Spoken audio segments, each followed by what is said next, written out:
Hey, I'm Nick Slater and I'm on FrConventions. Thanks for watching.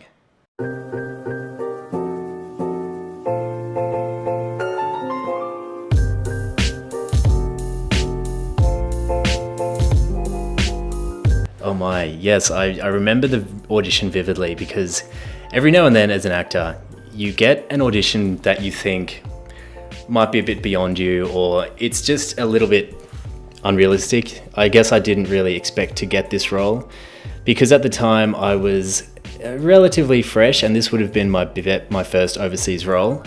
So I remember sitting in the car park thinking about whether I want to go and do this audition or not. I was really on the fence and I did it and it felt good. It didn't feel like the best audition I've done.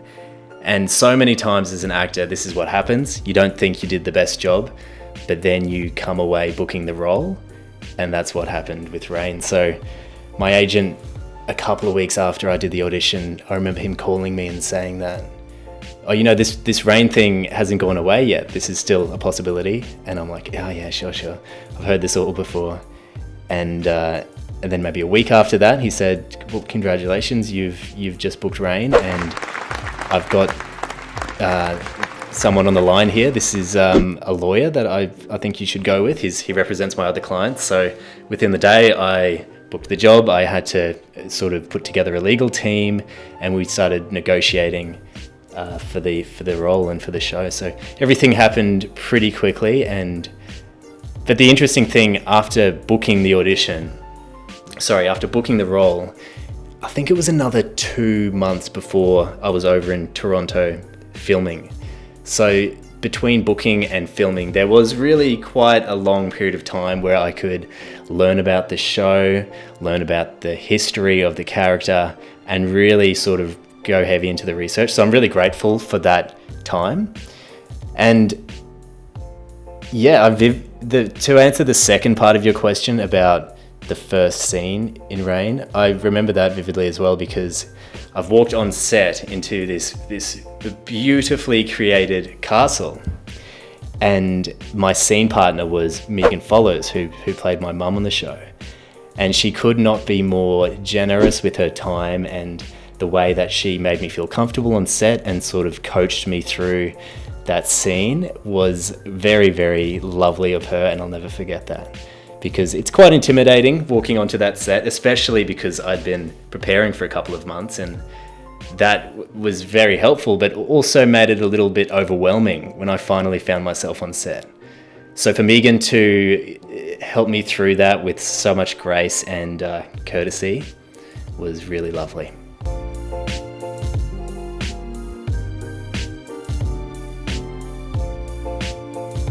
Yeah, I mean, what the cool thing about Rain was the cast were all such great buddies. I remember even before we started shooting, I think on the first weekend I arrived, one of the cast members, I think it was Rachel, reached out because she had organised an escape room day. She had organised for the whole cast to get together, have a few drinks, and then go to an escape room in Toronto. And so that was my first opportunity to meet everyone, which was fantastic because it's really great to get to know the cast outside of the set, and you get to know everybody quite well, and you form a lot more comfort. So I was really grateful for that time, and everyone was very welcoming. This cast was very international as well. There was another bloke from Australia, people from Canada and the States and the UK. So everyone was from everywhere, and Toronto was kind of like everyone was away from home. So I feel like that really contributed to everyone coming together and forming their own little family. So I definitely felt welcomed, and it just made the whole experience a lot more comforting and enjoyable.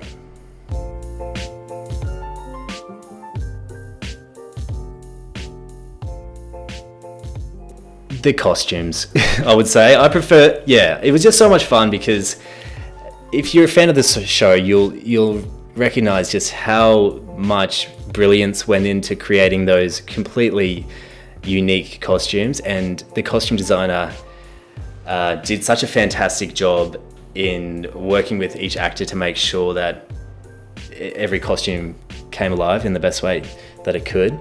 So the costumes was really, really fun. We'd go in once a fortnight and try our outfits on, our costumes on for the next episode, and just getting a glimpse into where they might be steering the character based on what they're choosing for him to wear. That was really cool. For example, my character Henry, I was talking to Meredith, the lovely costume designer, about how she was integrating different colours into the costume to evoke more of Henry's character. And that sort of gives you an indication of what the writers want to do with the character. So it was a really cool way of just sort of seeing how the show and the character was evolving through the costumes. But outside of the costumes, just playing in those sets was really cool. They had built a whole medieval castle in a car park in Toronto, and we got to go there every day and just play, so lots of fun.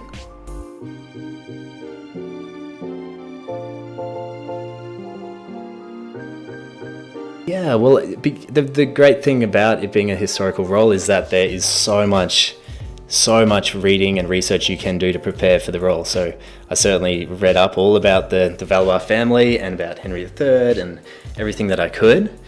So I had a pretty good grasp of his history going into the show. But then sort of once you get there, you kind of just have to trust your preparation, leave it all behind, and just let it go and have fun. So yeah, I was really grateful that there was so much source material that I could go back and study. But I think that once you get onto the show, you're just driven by the script, and they form your choices. So grateful for that background, but once you get on there and they're steering the show in a certain direction, that's what you have to go off. And I was lucky that my character had no shortage of exciting scenes or character development, so it was a wild ride, that's for sure.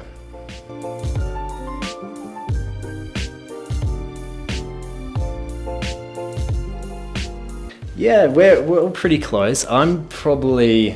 I've isolated myself being in Australia, the down under in the middle of nowhere. So I don't get to catch up with everybody in North America as much as I would like. But Instagram's a wonderful thing, and we all sort of chat on there. It's wonderful just sort of keeping tabs with everybody and keeping in touch that way. But definitely when I plan to go to LA when it's a bit more easy to, maybe in the middle of the year, I'll catch up with everybody and see who's around. But yeah, very fortunate that on that show we were together shooting, and now we've got sort of lifelong friends, which is really cool.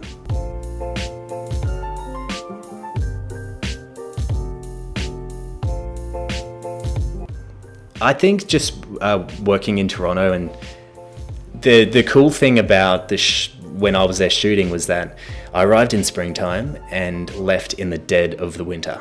So really got to experience all the crazy seasons over there in Canada, and that really left a lasting memory. I mean, Christmas time, it was my first winter Christmas, so that was just really, really special.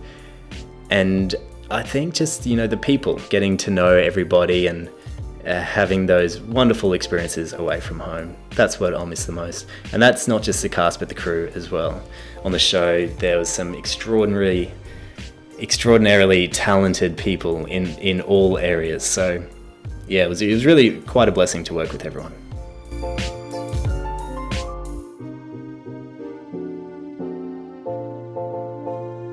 Yeah, I'd definitely love to see another season. I mean, I was sort of on my way to becoming king, so I was quite excited for season 5, but it wasn't to be. But if someone wants to pick it up, I'll definitely put my hand up to play Henry again and pull on the cape and pull out my sword. And I still keep this on my desk. This is my ring. This is my little memento from the show. Didn't get to keep too much from the show, but I was able to walk away with that ring, and I keep it close as a little reminder of the time.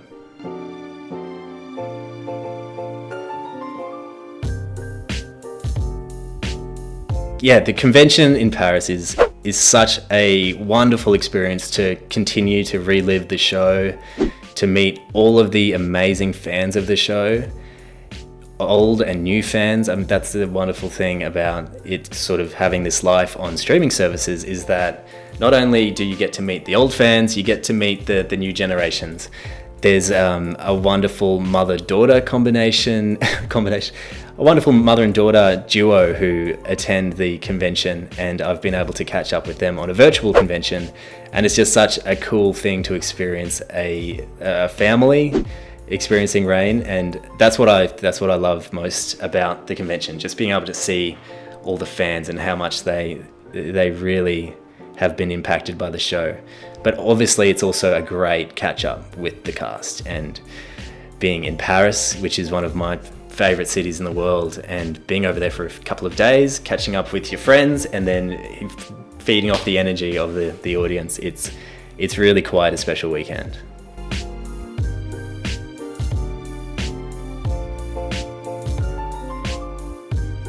Yeah, I didn't think I could be more excited than the first time, but going back and knowing what to expect and having an understanding of what the weekend's all about, now I am just so incredibly excited, not only for the weekend and for the chance to see everyone again at the convention, but also just to get over to Paris and get out of Australia. I haven't been overseas for 2 years now, so I'm just so excited to get over there, and it looks like it'll go ahead. So really excited to see everyone, and I hope you can make it.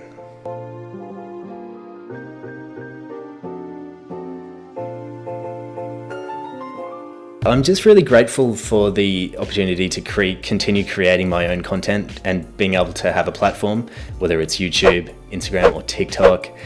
The thing I love most about TikTok and Instagram Reels is that it's given people permission to be a bit silly and a bit creative, and in between auditions and jobs, this is such a great way to keep busy. I've also really taken to it because it's a chance to do your own writing as an actor, even if it's just a 10-second skit. Being able to write something, put it together, do all the filming, the editing, and putting it up, and seeing how people are reacting to it, and then doing it again. It's actually quite a valuable skill, and I'm really, really grateful that I'm be able to do that. So I definitely think I'll continue the content creation. I get a real kick out of it, and it's really cool to see everyone engage with it as well. So if you are interested, go check out my Instagram page, and you might be able to find an incredibly stupid sketch there.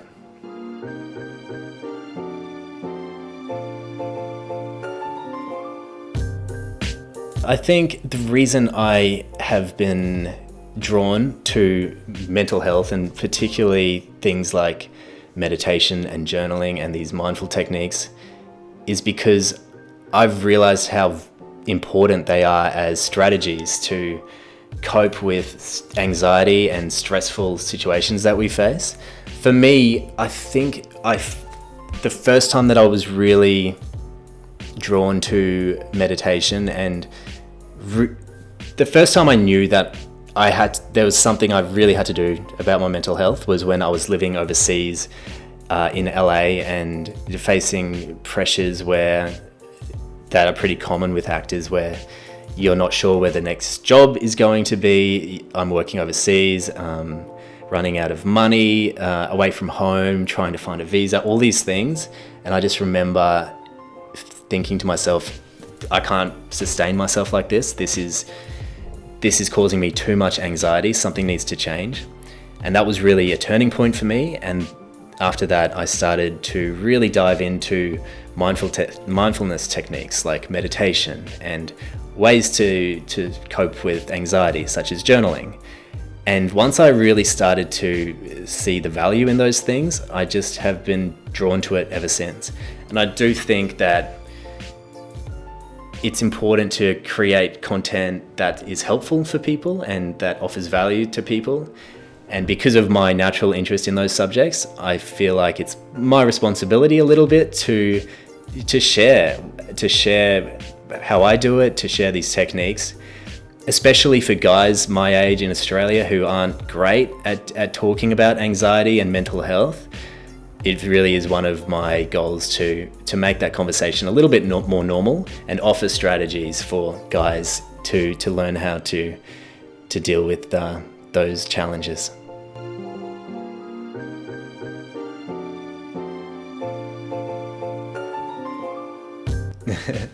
I remember seeing Adelaide on there. I haven't told her this, but yeah, as a kid, there's two big soaps in Australia. There's Neighbours and there's Home and Away, and you're either one or the other. You can't be both. You've got to pick your side and stick to it. I was always a Neighbours kid growing up, so Adelaide will be pleased to hear, or maybe she won't, that we watched Neighbours, and I remember her on the show. And I remember Caitlin as well, but I was on the show quite a bit after them, so that we didn't really cross over. And I don't think we've talked about it either. I think Neighbours Neighbours and Home and Away are almost like really great breeding grounds for Australian actors. And if you can get on there, it's a really great way to learn your craft and get experience on set. It was a really fun show because the plots are so ridiculous. I remember my character was a dolphin trainer who worked at SeaWorld and came onto the show to become a love interest for my friend Sarah Ellen, who played Madison on the show. So she came and saw the dolphin trainer at SeaWorld, and I stole her heart naturally and convinced her to move to the Gold Coast where I was living. So it was a really, really fun plot and a fun show to work on.